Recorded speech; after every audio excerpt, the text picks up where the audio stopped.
প্রিয় শিক্ষার্থী, বিসিআইসি কলেজের রসায়ন অনলাইন ক্লাসে তোমাদের সবাইকে স্বাগত জানাচ্ছি। আশা করি কোভিড-19 এর এই সময়টায় তো তোমরা সবাই সুস্থ এবং নিরাপদে আছো। আমরা আজকে জৈব রসায়নের যে জৈব যৌগ আছে, জৈব যৌগের শ্রেণী বিভাগ নিয়ে আলোচনা করব। তোমরা বোর্ডের দিকে খেয়াল করো।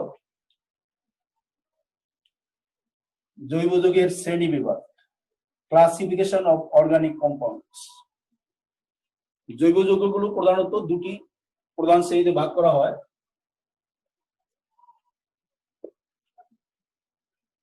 এক নম্বর হচ্ছে অ্যালিফেটিক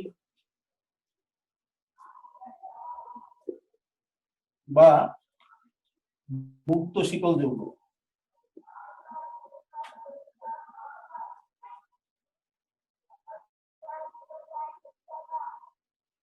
দুই নম্বর হচ্ছে বদ্ধ শিকল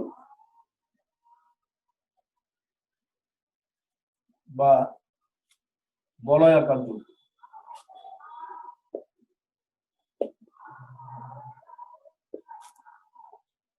খেয়াল করো, অ্যালিফেটিক বা মুক্ত শিকল যৌগ কাকে বলে?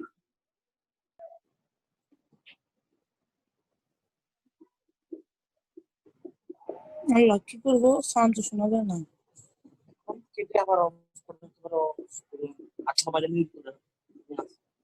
দেখো, আমি এই যে একটা যৌগ লিখলাম, এটার নাম কি? এই সম্পর্কে প্রাথমিক জ্ঞান তোমাদের এসএসসি তে আছে। দেখো, এই যৌগটার কার্বন শিকলের দুই প্রান্ত কিন্তু খোলা বা উন্মুক্ত অবস্থায় আছে। তোমরা দেখতে পাচ্ছ, 3 কার্বন বিশিষ্ট একটা যৌগ, যেটাকে আমরা বলি প্রোপেন। এই কার্বন শিকলের দুই প্রান্তে যে কার্বন আছে, এই কার্বনটা এবং এই কার্বনটা, এদের দুই প্রান্ত উন্মুক্ত বা খোলা অবস্থায় আছে। তাইলে অ্যালিফেটিক বা মুক্ত শিকল যৌগ কাকে বলা হয়? যে সকল জৈব যৌগে কার্বন শিকলের দুই প্রান্ত মুক্ত অবস্থায় থাকে তাদেরকে বলা হয় মুক্ত শিকল যৌগ, যেমন প্রোপেন, বিউটেন। আমরা এবার যাবো বদ্ধ শিকল যৌগে। আমরা একটা উদাহরণ দেখি।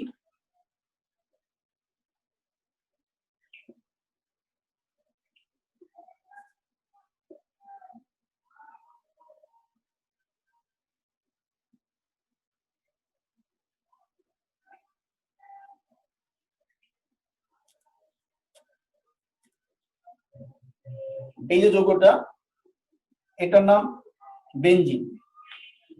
তোমরা লক্ষ্য করবে, এখানে যে কার্বন শিকলটা আছে, কার্বন শিকলের 6টা কার্বন আছে এবং এই 6টা কার্বন পরমাণু পরস্পরের সাথে আবদ্ধ আছে। এবং আমরা বলতে পারি যে এক্ষেত্রে কার্বন পরমাণুর যে শিকলটা, সেটা দুই প্রান্ত যুক্ত অবস্থায় আছে, বদ্ধ অবস্থায় আছে, বলয় আকারে আছে।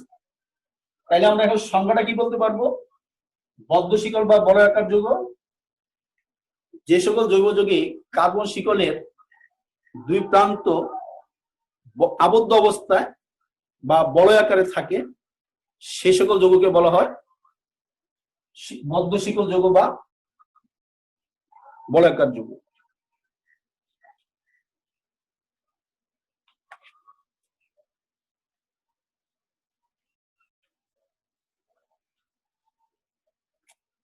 আমরা এখন দেখব অ্যালিফেটিক বা মুক্ত শিকল যৌগের শ্রেণী বিভাগ। দেখো, এটি আবার দুই প্রকার।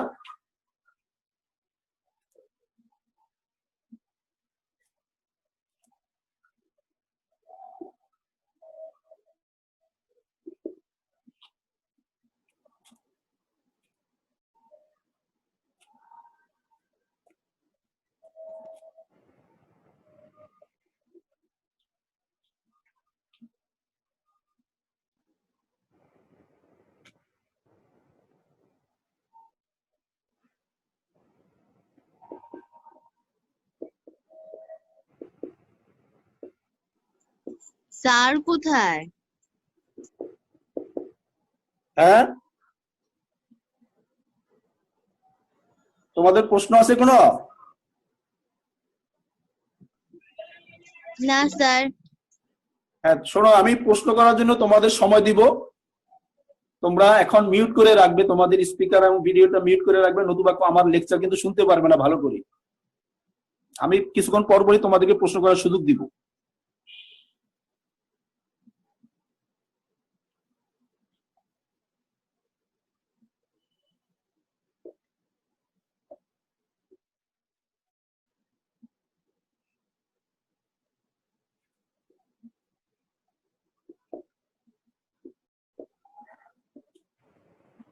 স্যার আপনাকে দেখা যাচ্ছে না।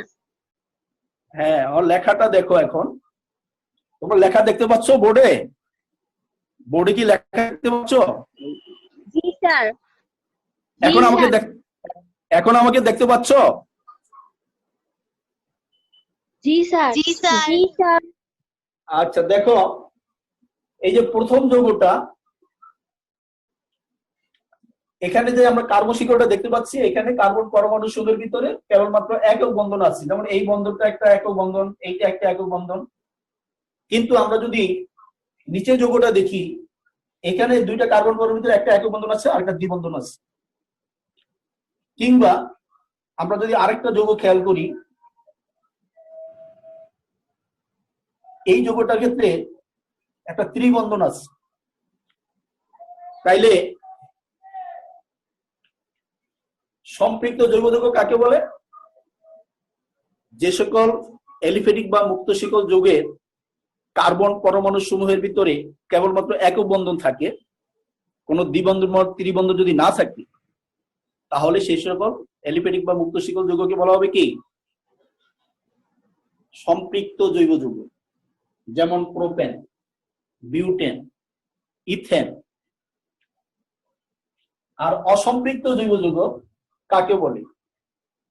যে সকল জৈব যৌগে কার্বন শিকলে কমপক্ষে একটি কার্বন কার্বন দ্বিবন্ধন বা কার্বন কার্বন ত্রিবন্ধন থাকে, সে সকল জৈব যৌগকে বলা হবে অসম্পৃক্ত যৌগ। আমি আবার বলছি, সম্পৃক্ত জৈব যৌগ কাকে বলে? যে সকল জৈব যৌগের কার্বন শিকলে কার্বন পরমাণু সমূহ কেবল একক বন্ধনে আবদ্ধ থাকবে, কার্বন শিকলে কোনো দ্বিবন্ধন বা ত্রিবন্ধন যদি না থাকে, তখন সে সকল জৈব যৌগকে বলা হবে কি? সম্পৃক্ত জৈব যৌগ। আর অসম্পৃক্ত জৈব যৌগ, যে সকল জৈব যৌগে কার্বন শিকলে কার্বন পরমাণু সমূহের মধ্যে যদি কমপক্ষে একটি দ্বিবন্ধন অথবা ত্রিবন্ধন থাকে। আমি আবার বলছি, যদি কার্বন শিকলে কমপক্ষে একটি কার্বন কার্বন দ্বিবন্ধন অথবা ত্রিবন্ধন থাকে, তাহলে এখন তোমরা একটু খেয়াল করো। তাহলে সম্পৃক্ত জৈব যৌগের ক্ষেত্রে দেখো, এখানে কার্বন পরমাণুর ভিতরে কেবল একক বন্ধন। তোমরা কি এটা দেখতে পাচ্ছ? আর এখানে এখানে কার্বন কার্বনের একটা দ্বিবন্ধন আছে, এখানে ত্রিবন্ধন আছে। কাজে এই দুইটা যৌগই কি? অসম্পৃক্ত যৌগ। তাইলে আমি এই পর্যন্ত যতটুকু পড়াইলাম, এইটুকুর ভিতরে কি তোমাদের কোনো প্রশ্ন জাগে? আমি এটা কিন্তু শেষ হয় নাই, এটা কিন্তু আরো অনেক আছে। কারো কোনো প্রশ্ন নাই?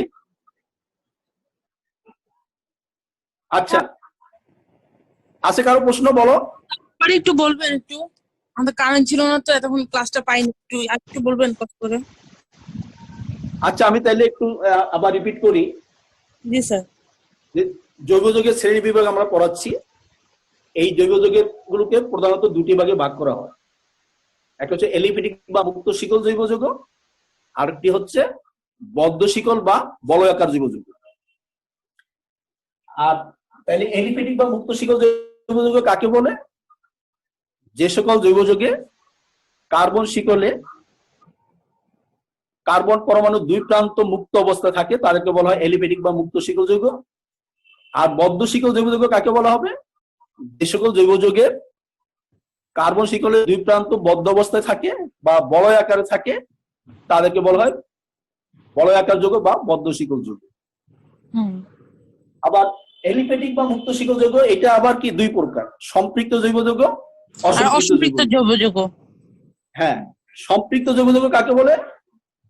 যে সকল এলিফেটিক বা মুক্ত শিকল যৌগের যৌগের কার্বন কার্বন শিকলে শিকলে কার্বন কার্বন পরমাণু পরমাণুর ভিতরে কেবলমাত্র কার্বন কার্বন একক বন্ধন থাকবে। কোন হ্যাঁ দ্বিবন্ধন বা ত্রিবন্ধন যদি না থাকে তাহলে সেই সকল যৌগকে বলা হবে কি? এই সম্পৃক্ত যে জৈব যৌগ। যৌগ যৌগ আর অসম্পৃক্ত জৈব যৌগ কাকে বলে?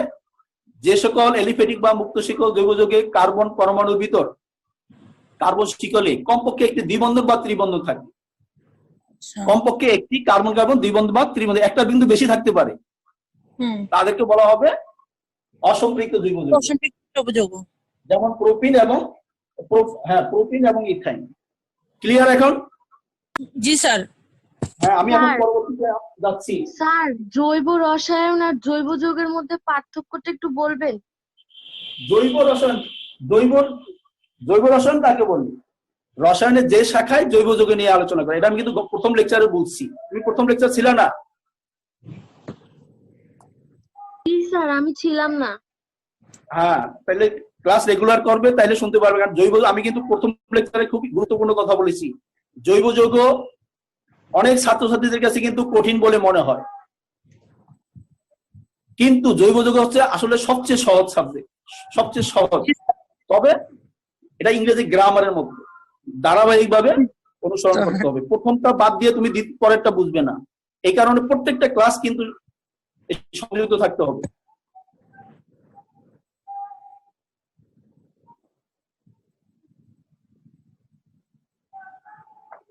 তাহলে আমরা মুক্ত শিকল জৈব যৌগ নিয়ে আলোচনা করলাম। এবার আমরা বদ্ধ শিকল জৈব যৌগের শ্রেণী বিভাগ পড়াবো।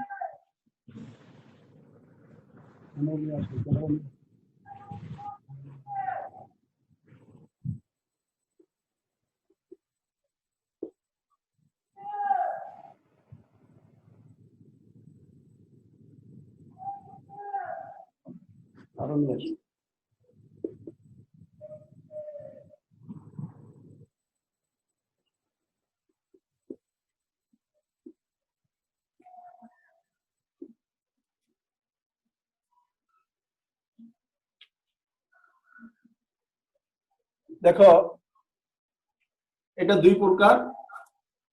একটা হচ্ছে কার্বোসাইক্লিক বা সুষম চাকতি যৌগ, আর একটা হলো হেটারোসাইক্লিক। হেটারোসাইক্লিক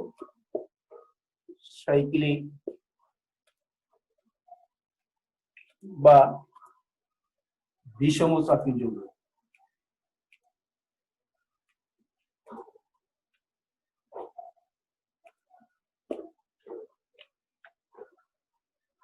কার্বোসাইক্লিক বা সুষম চাকতি যৌগ কাকে বলে?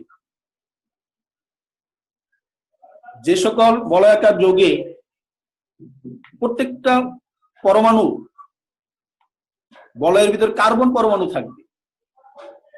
আমি আবার বলছি, যে সকল বলয়াকার যৌগে বা বদ্ধ শিকল যৌগে বলয় গঠনকারী প্রত্যেকটা পরমাণু শুধু কার্বন থাকবে, অন্য কোনো পরমাণু যদি কার্বনের সাথে বলয়ের অংশগ্রহণ না করে, তাহলে সে সকল যৌগকে, বদ্ধ শিকল যৌগ কি বলা হবে? কার্বোসাইক্লিক বা সুষম চাকতি যৌগ। আমি একটা উদাহরণ দিচ্ছি, দেখো।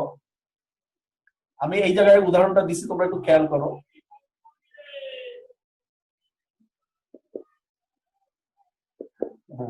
কাছে নিয়ে আসো।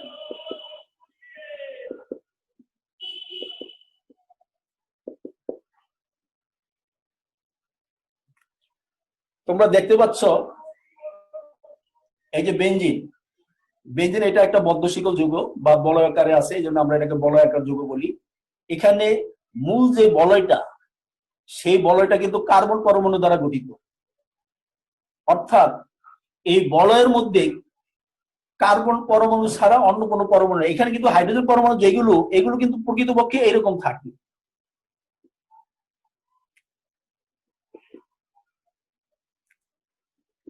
এইভাবে থাকে, তোমরা খেয়াল করো, এদের প্রকৃত অবস্থাটা এরকম। এখন কিন্তু তোমরা আরো ক্লিয়ার যে এই যে বলয়টা, বলয়ের ভিতরে প্রত্যেকটা পরমাণু কি আছে? কার্বন আছে। এই জন্য এই যৌগটাকে বলা হবে কার্বোসাইক্লিক যৌগ বা সুষম চাকতি যৌগ বা হোমোসাইক্লিক যৌগ বলা হয়। আর হেটারোসাইক্লিক যৌগ কাকে বলা হবে? তোমরা খেয়াল করো, হেটারোসাইক্লিক যৌগ, সাইক্লিকের মেন এটা হচ্ছে কার্বনে কার্বনের স্যার বন্ধন গঠন করবে, মানে বলয় গঠন করবে, তাই না? হ্যাঁ, প্রত্যেকটা পরমাণু কার্বন থাকবে বলয়ের মধ্যে, কার্বন ছাড়া অন্য কোনো বল থাকবে না। আচ্ছা ঠিক আছে। আর হেটারোসাইক্লিক বা বিষমসাইক্লিক যৌগের ক্ষেত্রে বলয়ের ভিতরে কার্বন পরমাণু ছাড়া অন্য এক বা একাধিক ভিন্ন পরমাণু থাকতে পারে, থাকবে। আমি উদাহরণ দিচ্ছি, তোমরা খেয়াল করো।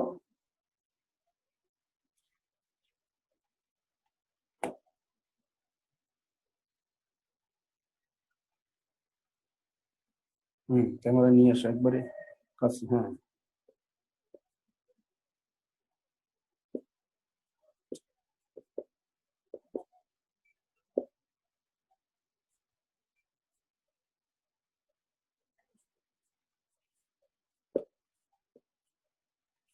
দেখো এই যৌগটা তোমরা দেখতে পাচ্ছ, এটার নাম কি?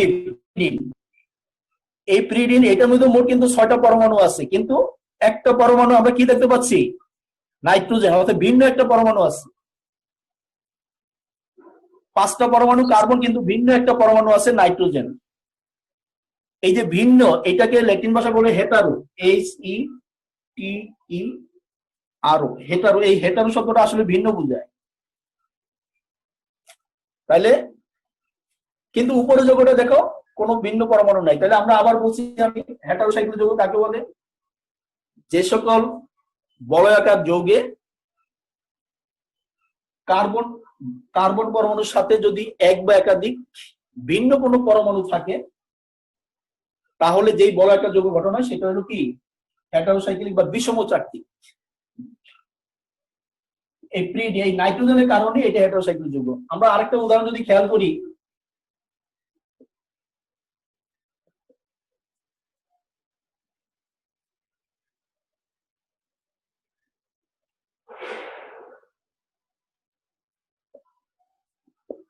দেখো এই যৌগটার ভিতরে কিন্তু একটা ভিন্ন পরমাণু অক্সিজেন আছে। এটার নাম কি? ফিউরান। এটার নাম কি? ফিউরান। ফিওলান। ফিউরান। তাহলে আমরা বলবো ফিউরান এবং প্রিডিন হেটারোসাইক্লিক যৌগ বা বিষম চাকতিক যৌগ। তাহলে এর মধ্যে কি তোমার কারো প্রশ্ন জাগে? থাকলে বলতে পারো। স্যার একটু যদি টাইম দিতেন, আমি বোর্ডটাকে একটু স্ক্রিনশট নিতাম। হ্যাঁ,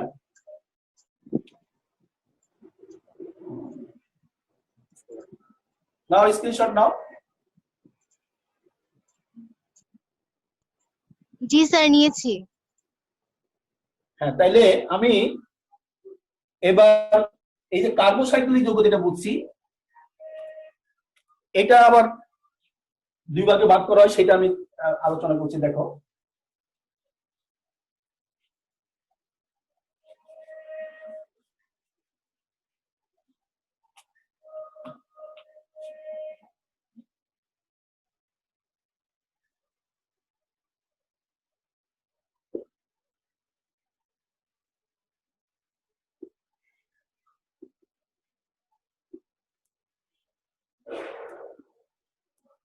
আরো নিয়ে কাছে।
তোমরা বোর্ডে দেখতে পাচ্ছ যে কার্বোসাইক্লিক যৌগ আমি লিখেছি দুই প্রকার, এলিসাইক্লিক যৌগ এবং অ্যারোমেটিক যৌগ।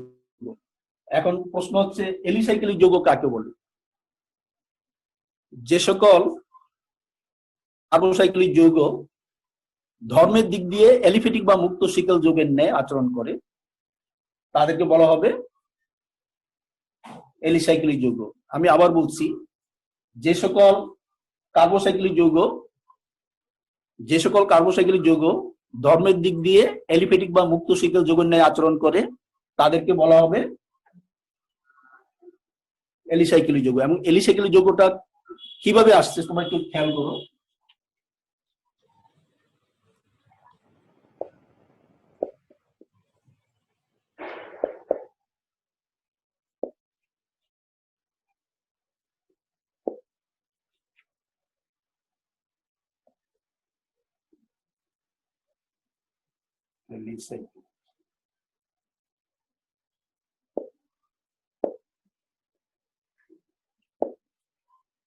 দেখো, এই যে এলিসাইক্লিক যৌগটা কিন্তু অ্যাকচুয়ালি এলিফেটিক যোগ সাইক্লিক, এই দুইটা কিভাবে নামটা আসছে সেটা দেখলে কিন্তু তোমরা সংজ্ঞাটা মনে রাখতে পারবে। এলিফেটিক নাম থেকে আসছে এবং সাইক্লিক নামটা থেকে আসছে, অর্থাৎ যে সকল কার্বোসাইক্লিক যৌগ আচরণের দিক দিয়ে বা ধর্মের দিক দিয়ে এলিফেটিক যৌগের ন্যায় আচরণ করবে তাদেরকে বলা হবে এলিসাইক্লিক যৌগ। আমাকে একটু উদাহরণ দিলাম, সাইক্লোবিউটেন আছে, সাইক্লোপ্রোপেন আছে, সাইক্লোহেক্সেন আছে, এগুলো সবই কি এলিসাইক্লিক যৌগ। এবার অ্যারোমেটিক যৌগ দেখো, অ্যারোমেটিক যৌগ কাকে বলে তোমরা সংজ্ঞাটা একটু শুনে নাও আগে। বেনজিন এবং বেনজিনের জাতক যৌগ সমূহকে অ্যারোমেটিক যৌগ বলে। আমি আবার বলছি, একটু বুঝেন, বেনজিন এবং বেনজিনের জাতক যৌগ সমূহকে অ্যারোমেটিক যৌগ বলে। যদিও এটা কিন্তু অ্যারোমেটিক যৌগের পুরাতন সংজ্ঞা, তোমরা আধুনিক সংজ্ঞা সামনে পাবে, এই ক্ষেত্রে পুরাতন সংজ্ঞাই তোমাদের জানতে হবে। খেয়াল করো, এই যে বেনজিন, হ্যাঁ জাতক, হ্যাঁ দেখো বেনজিন অণুতে কিন্তু 6টা হাইড্রোজেন পরমাণু আছে, আমরা জানি যে কার্বনের সাথে যুক্ত আছে 6টা হাইড্রোজেন পরমাণু। এই হাইড্রোজেন পরমাণুগুলো কিন্তু প্রতিস্থাপন করা যায় অন্য কোনো পরমাণু বা মূলক দ্বারা, কার্বনকে প্রতিস্থাপন করা যায় না। কেন? কারণ কার্বন কিন্তু মূল গঠন যে বলয়টা সেটা বা যে কঙ্কালটা তৈরি করে কার্বন। এই জন্য বেনজিনের বা বেনজিন অণুর কার্বন পরমাণুকে কখনো প্রতিস্থাপন করা যায় না, হাইড্রোজেন পরমাণুকে প্রতিস্থাপন করা যায়। আর এই হাইড্রোজেন পরমাণু এক বা একাধিক হতে পারে।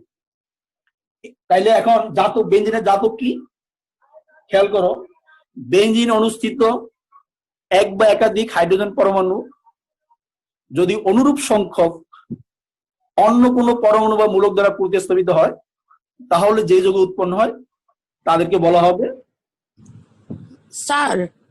জাতক। স্যার, বেনজিনের ক্ষেত্রে কার্বন তো কনস্ট্যান্ট থাকবে, কিন্তু হাইড্রোজেনের জায়গায় যদি আমরা অন্য কোনো একটা মূলক বা কিছু দেই তখন কি বেনজিন হবে? হ্যাঁ ঠিকই বলছো, তখনই তো তখন তার বেনজিন থাকবে না, বেনজিনের জাতক হয়ে যাবে।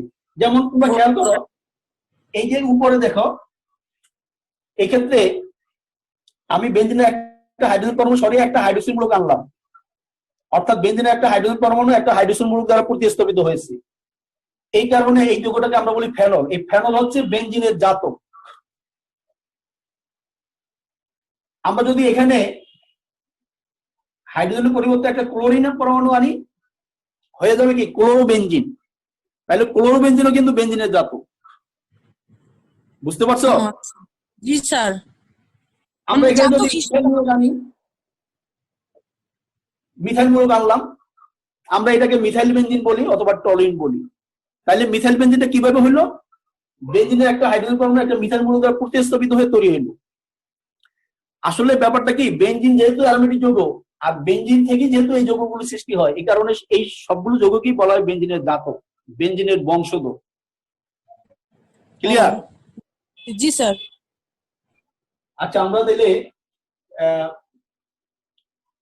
এলিসাইকেলি অ্যারোমেটিক আমার মনে হয় যে আহ, জৈব যৌগের শ্রেণী বিভাগটা তোমরা বুঝতে পারছো। তোমাদের আমি এরপরে আগাচ্ছি, তোমাদের এখন আবার সুযোগ দিচ্ছি বেঞ্জিনের এই যে আমি যে এতক্ষণ জৈব যৌগের শ্রেণী বিভাগ পড়াইলাম, এর মধ্যে কি তোমাদের কারো কোনো প্রশ্ন জাগে আছে? থাকলে বলতে পারো, স্যার আমি একটা সামনে প্রশ্ন অন্য ছিল। পড়ায় যাবো। স্যার একটা প্রশ্ন ছিল। হ্যাঁ বলো।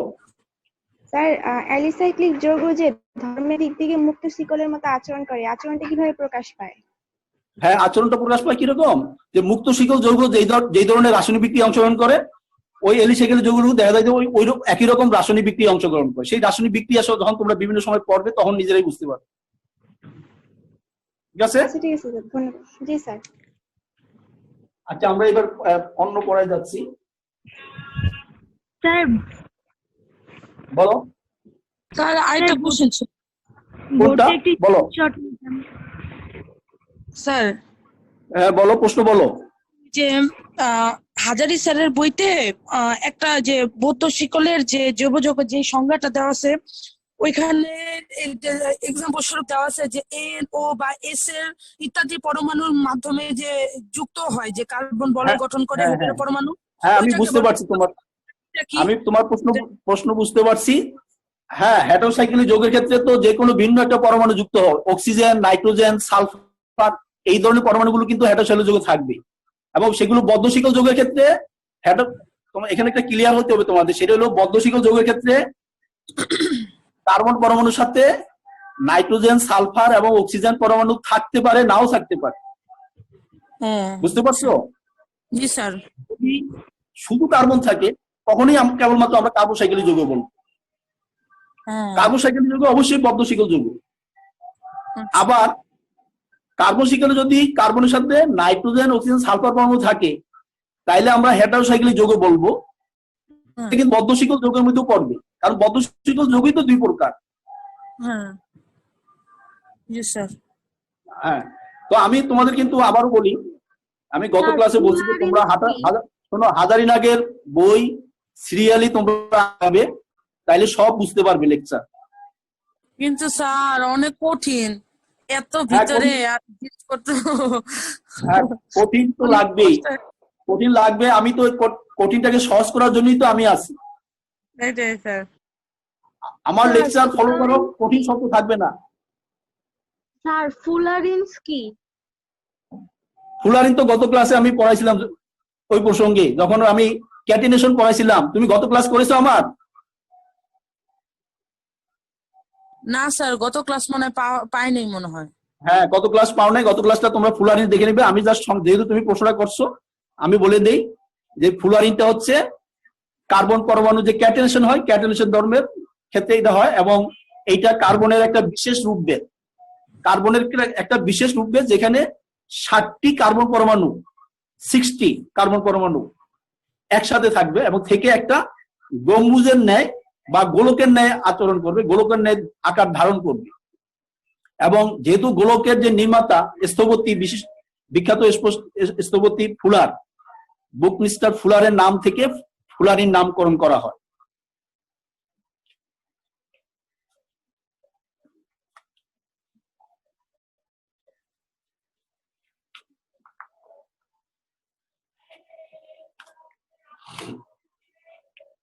আমি এবার তোমাদের অন্য টপিকসে যাচ্ছি।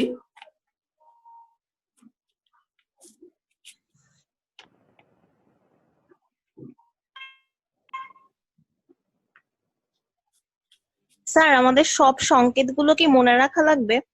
হ্যাঁ, অবশ্যই মনে রাখতে হবে।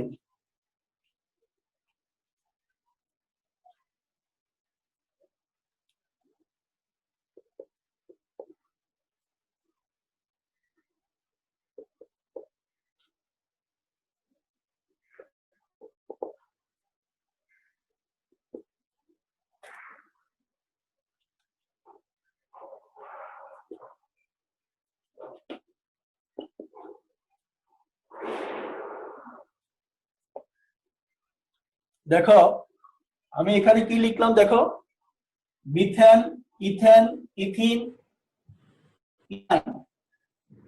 মিথেন, কি? মিথেন, শোনো, মিথেন, ইথেন, ইথিন, এবং ইথাইন, এদের সংকরণ রাসায়নিক বন্ধন চ্যাপ্টারে আলোচনা হয়েছে। এখানে আর সেগুলো সংকরণ নিয়ে বিস্তারিত পড়াবো না, কারণ আমরা যদি পড়াই তাইলে এই সিলেবাস শেষ হবে না তোমার। বুঝতে পারছো? তোমরা বাসায় কিন্তু হাজারিনাগের বইতে বাসায় আছে, তোমরা নিজেরা পড়ে নিবে এই সংকরণ গুলো। সংকরণ না জানলে কিন্তু রাসায়নিক বিক্রিয়া সম্পর্কে তোমরা ধারণা পাবে না। আমি তবে এই সংকরণের যে উল্লেখযোগ্য অংশটুকু তোমাদের মনে রাখতে হয় রাসায়নিক জৈব রসায়নের বিক্রিয়া বোঝার জন্য, আমি সেগুলোর একটু ধারণা আবার তোমাদেরকে দিচ্ছি সংক্ষেপে। তোমরা একটু বোর্ডের দিকে খেয়াল করো।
কাছে নিয়ে আসো।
তোমরা বোর্ডের দিকে একটু খেয়াল করো।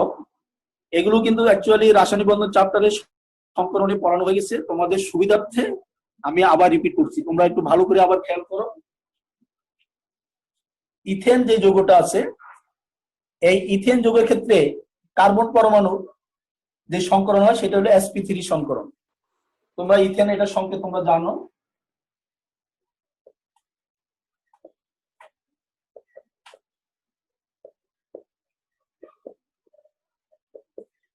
এখানে যে কার্বন পরমাণু আছে, এই দুটা কার্বন পরমাণুর ক্ষেত্রে কিন্তু sp3 সংকরণ হয়। আর এখানে আমরা যদি শতকরা হিসাব করি যে sp3 সংকরণে s অরবিটালের চরিত্র কত %, তাহলে আমরা কিন্তু সহজ হিসাবে বুঝতে পারছি যে এখানে প্রতি 4 ভাগের ভিতরে 1 ভাগ এস আর 3 ভাগ পি, তাইলে এস অরবিটালের চরিত্র দাঁড়াচ্ছে 25%।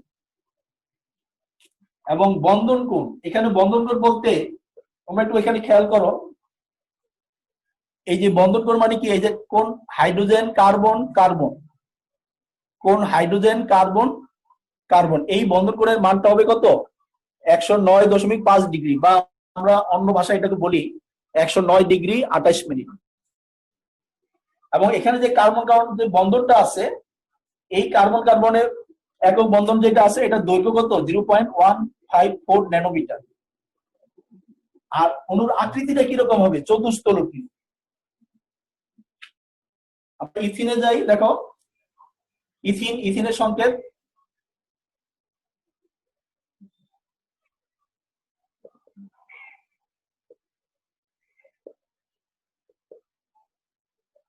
স্যার এগুলো কি মুখস্থ করতে হবে? হ্যাঁ, এগুলো কি মুখস্থ করতে হবে? হ্যাঁ মুখস্থ করতে হবে। রসায়ন পড়তে হবে, মুখস্থ করতে হবে, বুঝতে হবে। স্যার এতগুলা কোন জন্মে মনে রাখবো স্যার? হ্যাঁ, আমি তোমাদেরকে একটা কথা স্মরণ করিয়ে দিই আবার। রসায়নের ক্ষেত্রে কিন্তু একটা কথা প্রচলিত আছে, যত পড়িবে ততই ভুলিবে। যত পড়িবে ততই ভুলিবে, এর নাম রসায়ন। এর মানে কি? এর মানে হচ্ছে রসায়ন পড়লে দ্রুত ভুলে যায়, এই কারণে বারবার রিভিশন দিতে হবে, বারবার পড়তে হবে, এছাড়া কোনো বিকল্প নেই। Okay sir. আচ্ছা, আমি এবার দেখো ইথিনে আসলাম। এই যে ইথিনে এখানে sp2, এই যে কার্বন পরমাণু দুইটা আছে, এদের ক্ষেত্রে যে সংকরণ হয় sp2 সংকরণ হয়। স্যার এই যে এরকম সংকরণের ক্ষেত্রে এরকম আনুমানিক কয়টা মৌল আছে বা এরকম যৌগ আছে যেগুলো আমরা এরকম সংকরণ তো অনেক ধরনের যৌগে হয়, তবে জৈব যৌগে কিন্তু বেশি লাগবে না। জৈব যৌগে তোমার মিথেন, ইথেন, ইথিন, ইথাইন। আমি আবার বলছি, জৈব যৌগের ক্ষেত্রে মিথেন, হ্যাঁ ইথেন, হুম, ইথিন ইথাইন, এবং ইথাইন, হ্যাঁ এইগুলো সংকরণ জানলেই তোমরা জৈব যৌগে তোমাদের আর কোনো সমস্যা হবে না। Okay sir. হ্যাঁ, এখন দেখো এই যে ইথিন যেটা বললাম, এই ইথিনে কার্বন অণুর ক্ষেত্রে সংকরণ হয় sp2 সংকরণ, এবং এক্ষেত্রে আমরা দেখতে পাচ্ছি 1 ভাগ থাকে s অরবিটাল, 2 ভাগ থাকে p অরবিটাল। অর্থাৎ আমরা যদি 100 কে যদি 3 দিয়ে ভাগ দিই তাহলে 33.33% হয় এত চরিত্রটা। এক্ষেত্রে এই যে কোন হাইড্রোজেন, দেখো কোন হাইড্রোজেন কার্বন কার্বন অথবা কোন হাইড্রোজেন কার্বন কার্বন, এই বন্ধন কোণের মানটা কত? 120 ডিগ্রি। আর 120 ডিগ্রি হইলে অণুর আকৃতি কিন্তু ত্রিভুজ আকৃতি হয়। আর কার্বন কার্বন যে দ্বি বন্ধনের দৈর্ঘ্যটা, যেটা দেখো 0.134 ন্যানোমিটার। অর্থাৎ কার্বন কার্বন একক বন্ধনের তুলনায় দেখো কার্বন কার্বন দ্বি বন্ধনের দৈর্ঘ্যটা ছোট। এবার দেখো এটা সরি, এটা ইথাইন লিখবে, এখানে আগে লেখা আমাদের একটু ভুল হয়েছে। তোমরা 3 নম্বর যৌগটা কি লিখবে? ইথাইন।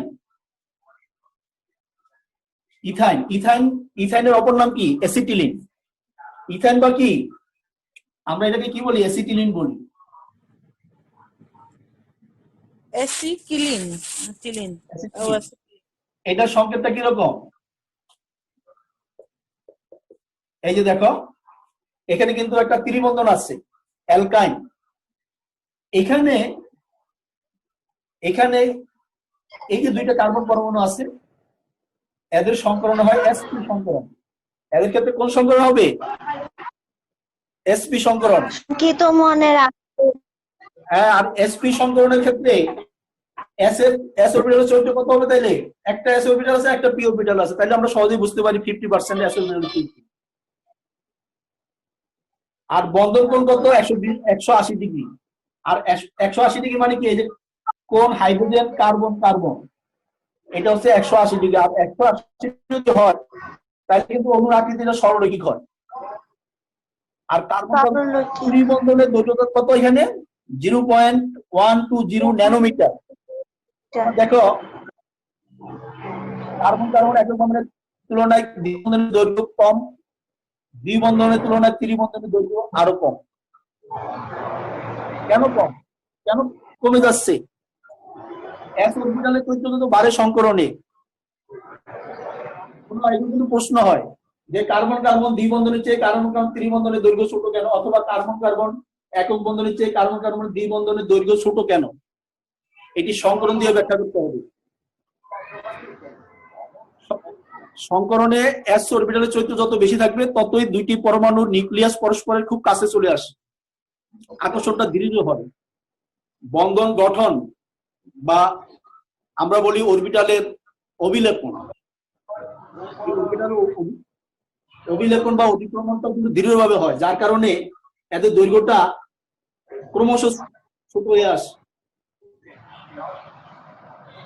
তাহলে এইটুকু তোমাদের রাসায়নিক বিক্রিয়া, বিশেষ করে জৈব যৌগের বিভিন্ন বিক্রিয়ার ধর্ম সম্পর্কে ব্যাখ্যা করার জন্য এইটুকু তোমাদের ক্লিয়ার ধারণা থাকতে হবে। এর মধ্যে কি তোমাদের কোনো প্রশ্ন আছে? প্রশ্ন থাকলে আমাকে করতে পারো, আমি সামনে পড়ায় যাবো। কোনো প্রশ্ন আছে থাকলে বলো। স্যার এই যে স্যার 9.5 ডিগ্রি, ঠিক আছে, এটার হচ্ছে যে সিসি বন্ডের যে দৈর্ঘ্যটাও এখানে 0.154 আছে, তার হ্যাঁ, পরেরটা একটু মেবি কম, তো ওইটাটা কি কমবে না বাড়বে? আবার এরপর না তো সেই তুলনায় চেঞ্জ হওয়ার কমছে। কথা না? হ্যাঁ, এটা কমছে। কেন কমলো? এস অরবিটালের চরিত্র বেশি হওয়ার কারণে কমবে। এখানে 25%, এখানে 33.3%, এখানে 50%। এস অরবিটালের চরিত্র যত বেশি হয় তত দুইটা পরমাণু নিউক্লিয়াস পরস্পরের খুব কাছে চলে আসতে পারে, কারণ দুটি অরবিটালের ভিতরে অধিক্রমণটা দৃঢ়ভাবে হয়, ফলে বন্ধন দৈর্ঘ্যটা সংকুচিত হয়ে যায়। আচ্ছা, আমি এবার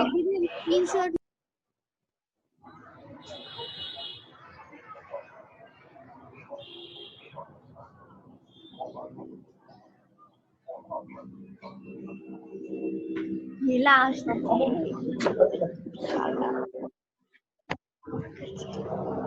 চাঁদনি জামানকে তুমি একটু মিউট করো।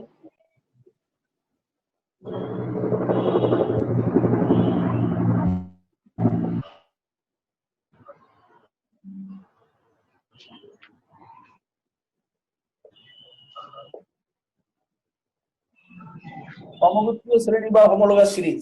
দেখো, সমগোত্রীয় শ্রেণীর সংজ্ঞাটা বোঝার আগে উদাহরণটা তোমাদের বুঝতে হবে। আমি একটু উদাহরণটা দেই, তারপরে আমি সংজ্ঞাটা বলবো। তোমরা বোর্ডের দিকে খেয়াল করো।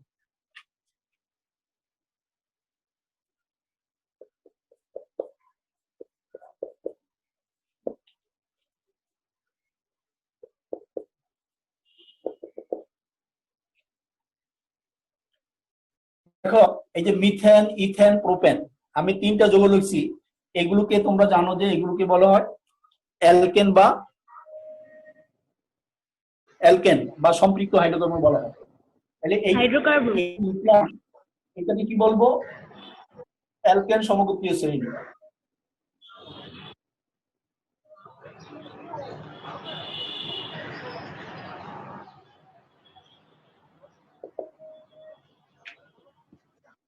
তোমরা বোর্ডের দিকে খেয়াল করো। দেখো, আমরা যদি এই যে যৌগ তিনটা আমি লিখলাম, এদেরকে যদি পর্যবেক্ষণ করি, তাহলে দেখতে পাবো যে এই যে পরপর যে দুইটা যৌগ, এদের ভিতরে এই মূলকটা পার্থক্য আছে। এটাকে আমরা বলি মিথিলিন মূলক।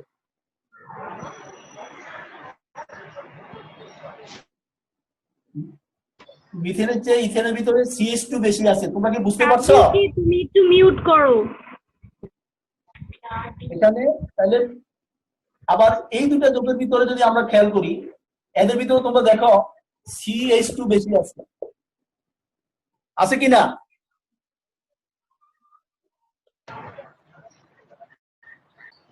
আবার আমরা খেয়াল দেখো, আমরা যদি আরেকবার একটু বলেন।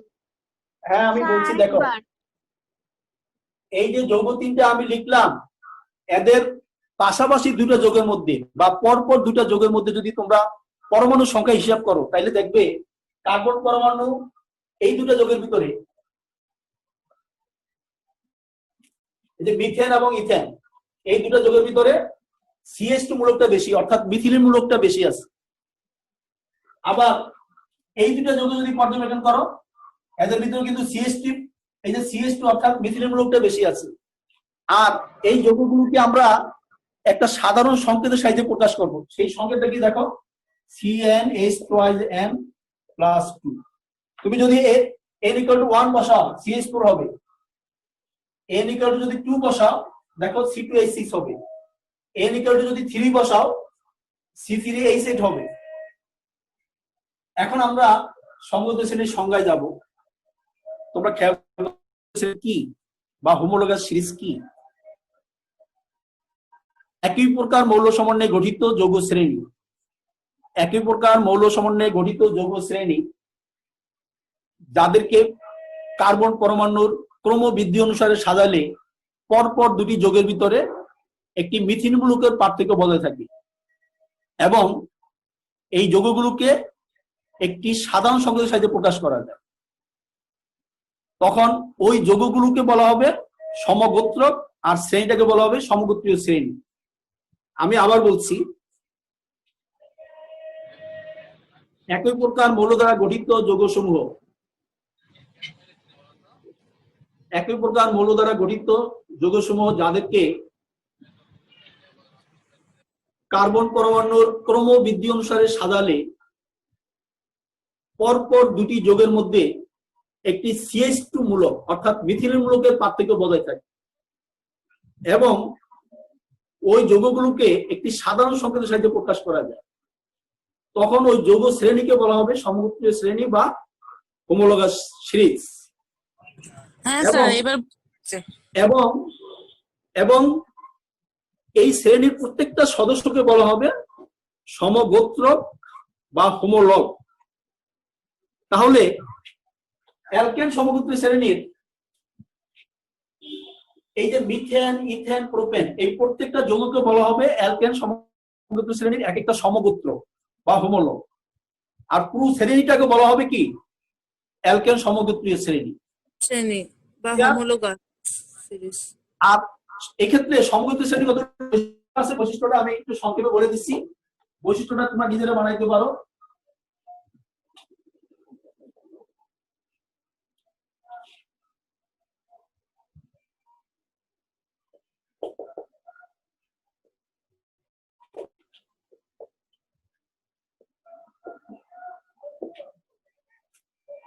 দেখো সমগোত্রীয় শ্রেণীর বৈশিষ্ট্য আমি এতক্ষণ যা পড়াইলাম, এই যে সমগোত্রীয় শ্রেণী কাকে বলে উদাহরণটা যদি তোমরা বুঝে থাকো তাহলে বৈশিষ্ট্য নিজেরা বানাইতে পারো। আমি বলছি দেখো সমগোত্রীয় শ্রেণীর বৈশিষ্ট্য কি। 1 নম্বর বৈশিষ্ট্য হলো একই প্রকার মৌল দ্বারা গঠিত। 2 নম্বর বৈশিষ্ট্য কি, এদের একটি নির্দিষ্ট কার্যকরী মূলক থাকে। 3 নম্বর বৈশিষ্ট্য কি, এদেরকে একটি সাধারণ সংকেতের সাহায্যে প্রকাশ করা যায়। 4 নম্বর বৈশিষ্ট্য, এদের কয়েকটি সাধারণ প্রস্তুত পদ্ধতি থাকে। 5 নম্বর বৈশিষ্ট্য, এদের রাসায়নিক ধর্মে বা রাসায়নিক বিক্রিয়ায় সাদৃশ্য থাকে। এই 5টা সমগোত্রীয় শ্রেণীর বৈশিষ্ট্য পড়বে, এগুলো থেকে সৃজনশীল পদ্ধতিতে ঘুরিয়ে প্রশ্ন হবে। তো আজকে সময় মনে হয় শেষ পর্যায়ে আসে। তোমাদের কি এই লাস্ট মুহূর্তে আর কোনো প্রশ্ন আছে? থাকলে আমাকে করতে পারো।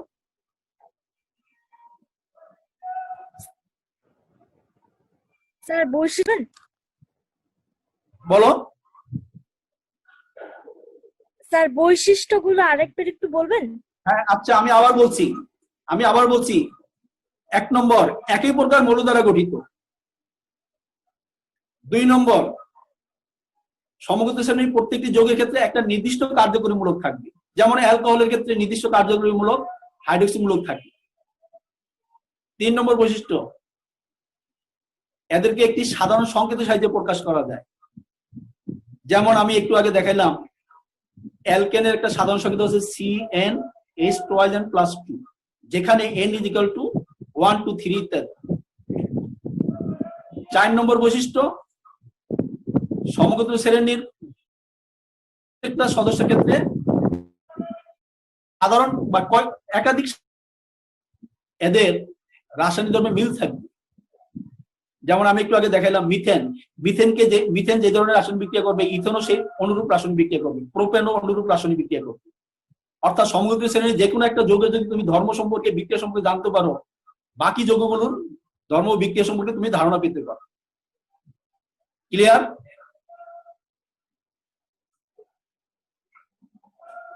জি স্যার। ঠিক আছে, তাহলে আজকে এই অনলাইন ক্লাস এই পর্যন্ত। আগামী ক্লাসে আমরা কার্যকরীমূলক পড়াবো। স্যার এই হ্যাঁ, বলো। চ্যাপ্টারের জন্য কি হাজারীর বইটা পড়লেই হবে নাকি আরো কোনো বই পড়তে হবে? পড়তে হবে না, শুধু হাজারি নাগের বইটা পড়ো। হাজারি নাগের বই সিরিয়ালি পড়ে যাও, তাইলে সব তুই বুঝতে পারবে। এটা শেষ কর, তারপর বাকিগুলা পড়ার চিন্তা করিস দোস্ত। আগে এটা শেষ হ্যাঁ, করে ঠিক নে। আছে, তাহলে আজকে অনলাইন ক্লাস এখানেই আমি শেষ করছি। সবাইকে সুস্থ এবং নিরাপদে থাকার প্রত্যাশা করে ধন্যবাদ জানাচ্ছি।